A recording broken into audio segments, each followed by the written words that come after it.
దావీదు అంతటి ప్రార్థనా పరుడు విశ్రమించాడు. ఎక్కడ విశ్రమించాడు? నేను మహోన్నతుని చాటున అట్ట నివసించేవాడే సర్వశక్తుని నీడను విశ్రమించగలిగేవాడు. ఏడంతస్తుల మేడలో ఉండటం అంటే దేవుని యొక్క నీడలో ఉంటేనే, అందులో ఉండే కంటే దేవుని నీడలో ఉంటే ఇంకా రక్షణ. అందుకే అంటారు కదా, నా కేడుము, నా కోట, నా కొండ, నా ఆశ్రయ దుర్గము నీవి. ఈ విధంగా దావీదు ఎంతటి బలవంతుడైనా, ఎంతటి బలహీనుడైనా వయసు ఉడికేసరికి బలములోనూ ఆయన స్తుతించాడు, బలహీనతలోనూ కూడా ఆయన్ని గమనించాడు. బలములోనూ స్తుతించాడు 7 మార్లు, బలహీనతలోనూ కూడా 3 మార్లు ప్రార్థన చేశాడు. ఇలా చేసినప్పుడు ప్రతి ఒక్క కుటుంబము, ప్రతి ఒక్క వ్యక్తిగత జీవితము రక్షించబడుతుంది. ఏదో వ్యాధి వచ్చింది, దేవుడు నమ్ముకున్నాను, వ్యాధి తరలిపోయింది, వెడలిపోయింది, దేవునికి కృతజ్ఞతలు చెల్లిస్తున్నాము అంటే సరిపోతామా? నిత్యము స్తుతించినా ఆయన రుణము తీర్చుకోలేము. నిత్యము స్తుతించినా ఆయన రుణము తీర్చలేము. ఎందుకంటే అంతగా రుణపడి ఉన్నాం మనం అంతా కూడా. ప్రభునందు ప్రియమైనటువంటి వాళ్ళ సువార్త పాఠంలో మనం చదువుకున్నటువంటి సువార్త పాఠంలో గుడ్డి భక్తులమైన ఒక ఆయన ఉంటాడు. శిలోయము అనేటువంటి కోనేటిలోనికి వ్యాధిగ్రస్తులు అందరూ వెళ్ళి మునిగి, లేకపోతే ఆ నీళ్లు కదిలింపబడినప్పుడు ఆ నీళ్ళు చేత కడుక్కుని వ్యాధులన్నింటినీ కూడా బాగు చేసుకుంటారు. ఈయన వెళ్ళలేకపోయాడు. అందుకు బలమైన కారణాలు కొన్ని ఉన్నాయి. ఈ అందరితో నన్ను వీడిపోతే నేను భిక్షాటన చేసుకోవడానికి ఉండదు, నేను బలవంతుడు అయిపోతే నేను కష్టపడి బ్రతకాలి అనేటువంటి ఆలోచనతోటి టచ్బి నాట అంతంత మాత్రమే దేవుడు ఉంది. దేవుడు వచ్చాడు, యేసు ప్రభువు, దావీదు కుమారుడా నన్ను రక్షించము, దావీదు కుమారుడా నన్ను రక్షించమని ప్రార్థన చేస్తున్నాడు. ఆ ప్రార్థన అనేటువంటి దావీదు కుమారుడు యేసు ప్రభు వారు ఆయన్ని ప్రశ్నించగా, నన్ను అక్కడికి తీసుకెళ్లేవాడు లేదయ్యా, ఈ 38 సంవత్సరాల నుంచి నేను ఇక్కడ కోనేటి గట్టు మీద నేను ఉండిపోయినని మాట్లాడుతున్నాను. సాకులు, అనేకమైనటువంటి సాకులు, మారు మనసు పొందడానికి సాకులు, బాప్తీసం తీసుకోవడానికి సాకులు, రక్షణలోనికి నడిపించబడడానికి సాకులు, దేవుల్లో స్టెబిలిటీ కలిగి జీవించడానికి కూడా అనేకమైనటువంటి సాకులు చెప్తూ బ్రతుకుతున్నారు చాలా మంది. సాకులు, పొలం కొనుక్కున్నాను, ఆ పొలం చూడాలని ఒక ఆయన, ఎద్దులు కొనుక్కున్నాను, ఎద్దులు చూడాలని ఒక ఆయన, పెళ్లి చేసుకున్నాను, నాకు టైం లేదని ఒక ఆయన. ఇలా దేవుని యొక్క ప్రేమ విందులోనికి వెళ్ళటానికి, దేవుని వాక్యాన్ని ఆలకించడానికి అనేకమైన అడ్డంకులు వారు తెలియచేస్తున్నారు. వీటన్నిటి ద్వారా వారు పొందుకునేది ఏమిటి అని అంటే అసమాధానము, అశాంతి, నెమ్మది లేని జీవితం. నెమ్మది ఉండదు ఇంకా జీవితానికి. ఏదో కోణంలో బాధ. దావీదు కూడా బాధపడ్డాడు, కుటుంబాన్ని బట్టి బాధపడ్డాడు, కుమారులను బట్టి బాధపడ్డాడు, కుమార్తెలను బట్టి బాధపడ్డాడు, తోటి రాజులను బట్టి బాధపడ్డాడు. బాధపడలేదండి? పరుగులు తీర్చలేదు. అంశంలో కొండల తట్టు కళ్ళెత్తుతున్నాను, నాకు సహాయం ఎక్కడి నుంచి వచ్చును అని ప్రార్థన చేయలేదా? గుహల్లో దాక్కుని. పిల్లరా, ఏ విధంగా అయినప్పటికీ కూడా ఆయన దేవుడిని ససేమి కొంచెం కూడా ఉంచిపెట్ల. దేవుడు పట్టుకుని ఉన్నాడు. ఎన్ని సమస్యలు వచ్చినా, ఎన్ని ఆపదలు వచ్చినా, ఎన్ని బాధలు వచ్చినా, ఎన్ని అడ్డంకులు వచ్చినా. కనుకనే దావీదుని మనకు యేసు ప్రభు వారు చూపిస్తున్నారు మూల పురుషుడిగా. అంతెందుకు, ఆయన కుమారుడిగా దేవుడు మనకు కనిపిస్తున్నాడు. ఎవరు కుమారుడిగా? దావీదు కుమారుడిగా ఆయన మనకు వాక్యంలో కనిపిస్తున్నారు. దివారాత్రులు దేవుని వాక్యాన్ని ధ్యానించేవాడు. ఏ గుడారము నీకు ఏ తెగులు నీ గుడారము సమీపించదు. సమీపించకుండా చేయగలిగేటువంటిది ఎవరు అంటే వాక్యం కదా. ఆ వాక్యాన్ని మనం ధ్యానిస్తేనే కదా అసలు కదండి. ఆ వాక్యాన్ని ఏం చేయాలి? బైబిల్లో వాక్యం ఉంది, ఆ బైబిల్ మనసు మీద ఎప్పుడు సరిపోద్దా? ఆ వాక్యాన్ని, ఆ బైబిల్ని ఆ కీబోర్డ్లో పెట్టుకుంటే సరిపోద్దా? నరమరంలో పెట్టుకుంటే సరిపోద్దా? ఆదివారం ఒకసారి, శుక్రవారం ఒకసారి దుమ్ము తీసి ఆ మందిరానికి వెళ్ళి వచ్చేస్తే సరిపోతుందా? సమయం ఉన్నప్పుడల్లా చదవాలి, ఎడతెగక ప్రార్థన చేయాలి, నిరంతరం దైవ ధ్యానంలో గడపాలండి వద్దా? ఈ విధంగా ప్రతి కుటుంబం కూడా దేవుని చేత, దేవుని ఆత్మ చేత నడిపించుకోవాలి. అవును, ఒకరు ప్రార్థనకి వెళ్తే ఒకరు ఎక్కడికి వెళ్తారు? సినిమాకి వెళ్తారు. ఒకళ్ళు ప్రార్థనకి వెళ్తే మరొకరు ఎక్కడికి వెళ్తారు? చీకట్లోకి వెళ్తారు. ఏదో బలహీనత, ఏదో వ్యసనం.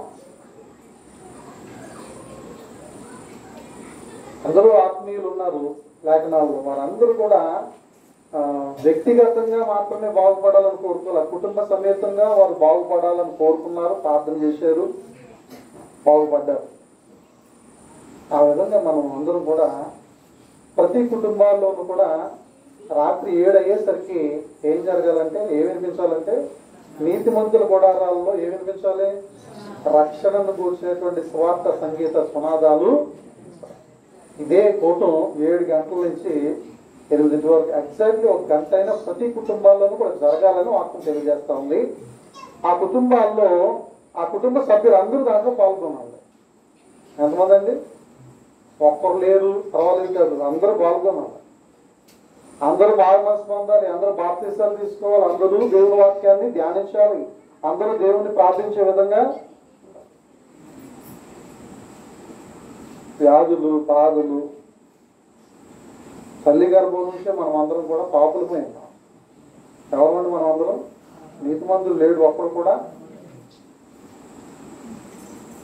ఆ విధమైనటువంటి పాప గర్భం నుంచి మనం పుట్టుకొచ్చాం కనుక వ్యాధులు, బాధలు తప్ప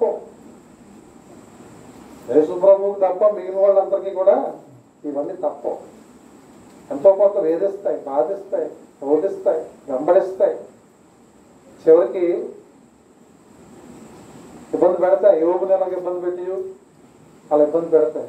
కానీ తట్టుకునే శక్తి కావాలి. అందుకే అన్నాడు వాక్యంలో, శోధనను సహించేవాడు ఎవరు ధన్యులు?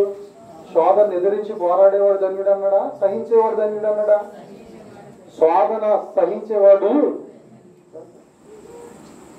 ఎడతెగక ప్రార్థన చేసేవాడు ధన్యుడు. ఇవన్నీ మనము బైబిల్ చదువుతున్నామంటే కాదు, కానీ బైబిల్ నుంచి మనం నేర్చుకోవాల్సిన విషయాలు. బైబిల్ చదువుతూ ఉంటే ఒళ్ళు దళదలించాలండి. ఆ మాటలు చదువుతుంటామో, దేవుడు ఎంత బలమైనటువంటి మాటలు నాతో మాట్లాడుతున్నాడా అని ఒళ్ళు పులకించాలి, గుండెల్లో భయం పుట్టాలి. దేవునికి భయపడే వారముగా మనం ఉండాలి. మన కుటుంబ సభ్యులు ఉండాలి. ఉన్నామా? కుటుంబ సభ్యులంతా దేవునికి భయపడే విధంగా ఉండి దేవుని ఆరాధించగలుగుతున్నామా? ఆ విధంగా ఉన్నప్పుడు ఆ కుటుంబాన్ని దేవుడే ముందుకి నడిపిస్తాడు. తీరంలోటి ఏదో ఉంటుంది, ఆ తీరంలోటి ఇంకా అలాగే ఉందండి. దానికి అర్థం ఏంటి? ఎక్కడో కొంచెం లోటు ఉందా? ప్రతి ఒక్కరు కూడా ఆత్మీయంగా ఎదగాలి, ఆత్మీయంగా బలపడాలి. శరీరం ఎప్పటికీ బలహీనమైంది, శరీరాలు ఎప్పటికీ బలహీనమైనవే. కానీ ఆత్మకు బలహీనత అనేటువంటిది తెలియకుండా మనము మోజస్ గారు చక్కని పరిచయం చేస్తున్నారు. తల్లి గారు ప్రార్థనా బుర్రాలు, అందరు ప్రార్థన సహాయం కోరుతారు, అందరికీ ప్రార్థన సహకారం అందిస్తారు. దేవుని మీద ఆనుకుని మోజస్ గారు తన యొక్క యవన బలాన్ని దేవుని పనికి అర్పణ, దేవునికి అర్పణగా చెల్లిస్తూ ఉన్నారు. సజీవ యాగముగా కుమ్మరించబడుతూ ఉన్నారు. కనుక దేవుడు ఆయన్ని విడిచిపెట్టాడు. నన్ను ప్రేమించే వారిని నేను ఏం చేస్తాను అన్నాడైనా తప్పిస్తాను.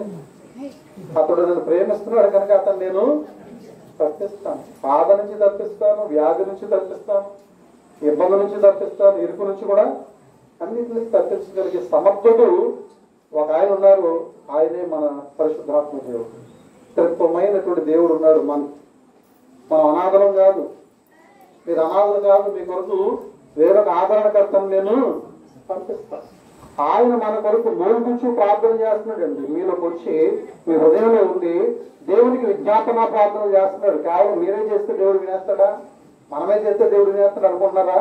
పరిశుద్ధాత్మ దేవుడు మనలోకి వచ్చి ఆయన విజ్ఞాపన ప్రార్థన చేస్తా ఉంటే మహాకాశం మీద ఉన్నటువంటి తండ్రి స్థానటువంటి దేవుడు ఆ ప్రార్థనలను విని మనందరికీ కూడా సమాధానాన్ని విని వెంటనే అందిస్తున్నాడు. కనుక ప్రతి ఒక్కరూ కూడా దేవునికి విధేయులమై, దేవునికి బద్ధులమై, దేవుని యొక్క భయభక్తులు కలిగినటువంటి వారమై జీవిస్తూ ప్రతి క్షణాన్ని కూడా మనల్ని మనం పరిశీలన చేసుకుంటూ అద్దంలో మన సహజ ముఖాన్ని చూసి బయటికి వెళ్తే మర్చిపోతాం. మనం ఎలా ఉంటాం మనకి తెలియదు. చూసినప్పుడే మనం ఎలా ఉంటామో తెలుసు. ఒక గంట పోయిన తర్వాత మనం ఎలా ఉంటాం మనకి తెలియదు. అది వాస్తవం. ఆత్మీయ స్థితిలో మనం ఎలా ఉన్నామనేటువంటి విషయాన్ని వాక్యం అర్థం మనకు తెలియచేస్తుంది, చూపిస్తుంది. నువ్వు ఎలా ఉన్నావు, నీ ప్రార్థన సరి చేసుకో. ప్రార్థనలో ఏరులు తల్లి ఖర్జూర వృక్షం వల్ల మోగుపోయిపోవాలి, వృద్ధిల్లాలని వాక్యం సెలవిస్తాం. మరి ఆ విధంగా ప్రతి ఒక్కరూ కూడా ప్రార్థనే పరమ ఔషధం, పరమ ఆయుధం అని గమనించి ప్రతి కుటుంబం కూడా కుటుంబ సమేతంగా దేవుని స్తుతించే విధంగా ఏ ఒక్కరు కూడా బెసపడకూడదు. చూడండి, ఒక ఆనకట్ట మంచి ప్రాజెక్టుకి ఎత్తారనుకోండి, కాటన్ దొరికేది. ఆ ప్రాజెక్ట్ లో ఏదో ఒక మూల కొంచెం వాటర్ వెళ్ళిపోయి లీకేజ్ ఉందనుకోండి, ఎప్పుడు కట్టినప్పుడే ఆ ప్రాజెక్ట్ ఇప్పటి వరకు ఉండేదా? లీకేజ్ ఉండి ఇప్పటి వరకు ఉండేదా? 100 సంవత్సరం తగ్గబడింది కట్టి. ధవళేశ్వరం ఆనకట్టు, కాటన్ దొరకడు కట్టిన ఆనకట్టు. అది అప్పటిలోనే లీకేజ్ కనుక ఎక్కడైనా ఉంటుంటే ఇప్పటి వరకు ఉండేదా? ఆత్మీయమైనటువంటి ప్రాజెక్ట్ మనం కట్టుకోవాలి. ఆ కట్టుకున్నటువంటి ఆ ప్రాజెక్ట్ లో ఒక్క లీకేజ్ కూడా లేకుండా చూసుకోవాలి. అలా ఉన్నప్పుడు మన కుటుంబాలు ఆశీర్వదించబడతాయి. ఏమవుతాయమ్మా? కుటుంబాలు ఆశీర్వదించబడతాయి. అటువంటి కృప పరిశుద్ధాత్మ దేవుడు మీకు అనుగ్రహించును గాక. మమ్మల్ని మిక్కిలిగా ప్రేమించుతున్న మా ప్రియ పరలోకపు తండ్రి, మీ ఘనమైన నామానికి లెక్కలేని వందనాలు, స్తుతులు, స్తోత్రాలు చెల్లిస్తున్నాము రాజా. ఈ రాత్రికాల సమయంలో పిడకాల నాథాన్ గారి ఇంటి వద్ద ఈ రోజు స్తుతి కూడిక జరిగించుకుంటున్నాం తండ్రి. పిడకాల సత్యప్రేమ గారిని యాక్సిడెంట్ నుంచి తప్పించారు. పిడకాల ఇవ్వాలని మోజేస్ గారిని ఆసుపత్రి నుంచి క్షేమంగా ఇంటికి రప్పించారు.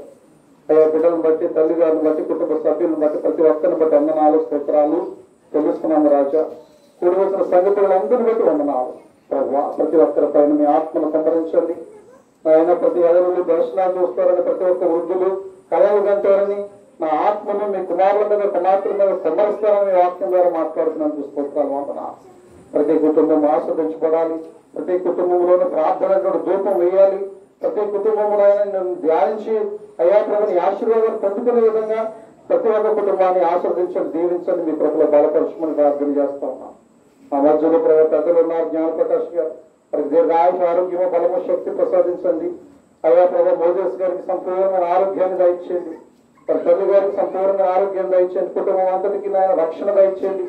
కూడవలసిన ప్రతి ఒక్కరిని కూడా ఆత్మీయమైనటువంటి అయ్యా ప్రభు ఆ కృపా వరాలతో నింపండి, ఆశీర్వాదాలతో పంపమని ప్రార్థన చేస్తా ఉన్నాం. సహాయం చేసి మీరే మహిమ, ఘనత, ప్రభావాలు పొందుకోమని నగరేడు వేస్తున్నామని ప్రార్థన చేస్తా ఉన్నాం పరమ తండ్రి. ఆమేన్. పరలోకమందున్న మా తండ్రి, మీ నామం పరిశుద్ధపరచుకుని గాక, మీ రాజ్యం వచ్చి గాక, మీ చిత్తం పరలోకం నెరవేర్చినట్లు భూమి మీద నెరవేరును గాక. మాకు నాడు మాకు దాయిచ్చు, మన ప్రార్థన చేసిన క్షమించబడ్డారు, మా ప్రార్థన క్షమించము, మన శోధనంతా కింద తప్పించము. రాజ్యము, శక్తి, మహిమ నిరంతరం నీవు నా తండ్రి. ఆమేన్. మన పరమ తండ్రి అయినటువంటి దేవుని ప్రేమయు, ప్రభువుల రక్షకుడైనటువంటి యేసుక్రీస్తు వారి యొక్క కృపయు, పరిశుద్ధాత్మ దేవుని యొక్క అన్యోన్య సహవాసం ఇచ్చే సన్నిధి కూడిన మనకులో సకల పరిశుద్ధులకు ఆలాదన యొక్క కూటాన్ని జరిగించుకున్నటువంటి పిడకాల నాథాన్ గారి యొక్క కుటుంబములకు, కుటుంబ సభ్యులకు, అలాగే మరి ముఖ్యంగా మరి ఆరోగ్యాన్ని దేవుడు ఇచ్చి నడిపించినటువంటి విధానం బట్టి కూడిక ఏర్పాటు చేస్తున్నటువంటి మోజేస్ గారి సమస్త కుటుంబానికి దేవుని కృపా కాపుదల సదాకాలము తోడుగా నేను నడిపించి కాపాడి ఆశీర్వదించును గాక. ఆమేన్. ఆశీర్వాదము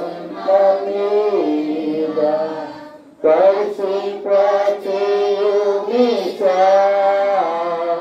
ఆశకు నందు ఉన్నాను నీ సత్యవాగ్దానము ఏ మావి మీద ప్రేమరించును దేవా ప్రమార ప్రేమ వర్షాలు ప్రేమరించును దేవా.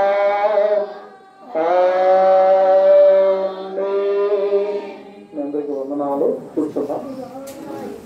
పలహారాన్ని దేవుడు పలహారం సంస్కృత